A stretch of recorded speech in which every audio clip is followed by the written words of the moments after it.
Now to the Dallas City budget, which will be discussed at City Hall on Tuesday. In an exclusive interview, Dallas Mayor Eric Johnson told me the city should have been cutting its budget years ago, and he also said he believes AI will help reduce the number of employees needed at the city. And then I think we have to be very, very much focused on efficiency going forward. Data center debate aside, we've got to get comfortable with the idea that AI is going to be something that is going to benefit the taxpayers of Dallas in the long run.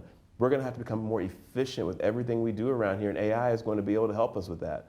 Procurement is a great example of an area where at some point, I'm just going to make up a number, you may be able to reduce by 50% or more the number of human beings and salary and benefits you have to associate with procurement. That may be an area that AI can very easily help make us more efficient in and reduce the need for additional headcount. So yes, ultimately, Jack, I do see city government getting smaller.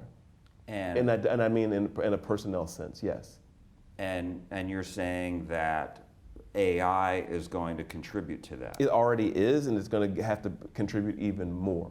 And what do you mean as far as like numbers? Like city manager and her budget people are working on this now, incorporating AI to reduce the need for employees? Yeah, I think they are already looking at areas that are heavily right now dominated by data analysis. Things where, to issue a permit or to, in the case of procurement, to evaluate who we're going to do business with, we ask for volumes and volumes of information. And we've got human beings just pouring over volumes of information that could be fed to an AI supported computer to help us analyze a lot faster and frankly make fewer mistakes and be more efficient about it. You just need the human beings to check the work. That's the kind of thing that we're going to have to get even more serious about. We're already doing it in certain areas. You could talk to the city manager's office about where they are and where they aren't doing that. But I have a feeling that that is an area that we will not be able to avoid looking into if we want to actually reduce the tax burden on our residents and make this government right-sized. We really should have been slowing down the growth of government all this time. Like, it's grown too much and it's gotten into too many things. And so our tax burden is what it is, I'll say it this way. I think what Austin understands, when they look at these numbers, is that city governments don't have a revenue problem. We don't have a revenue problem. Like I said, we've added $30 billion to our city's tax base since I took office, $30 billion. Year over year, we've had nothing but growth year over year, every year. Like I said, this last year was 5% growth, and that was a slower year. And of that growth, on average, a third of it comes from new construction. I'll put that in another sense.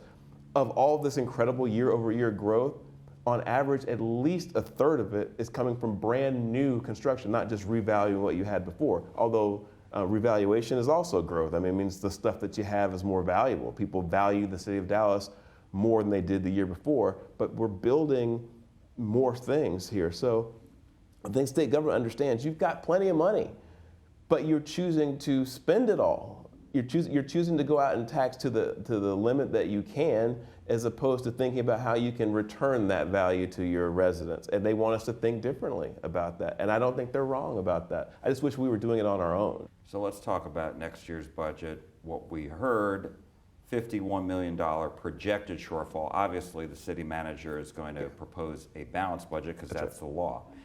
But the question is, how does she get there? You've made some suggestions. So talk to me about your suggestions to her. Well, we'll see what she recommends, but I have a lot of confidence that this city manager really is aligned with my vision for the city in terms of making public safety the #1 priority in the city and continuing to honor it as the #1 priority in the city. I think the budget will reflect that.